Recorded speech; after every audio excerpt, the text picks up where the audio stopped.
Okay, hello everyone. Here I want to provide a tutorial on how to take screenshot on Samsung M35 device.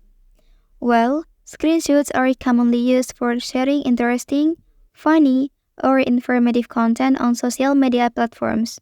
Users can also capture moments, quotes, memes, or posts to share with their followers or friends. Okay, so let's go to the tutorial. Okay, to capture a screenshot using the basic method, simultaneously press the power button and volume down button on your device.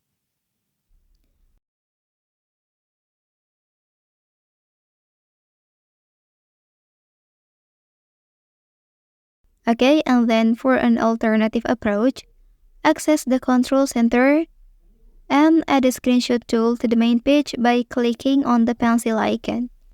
Okay, and then select the edit under the page where you want to the tool, then choose the screenshot tool, so click done.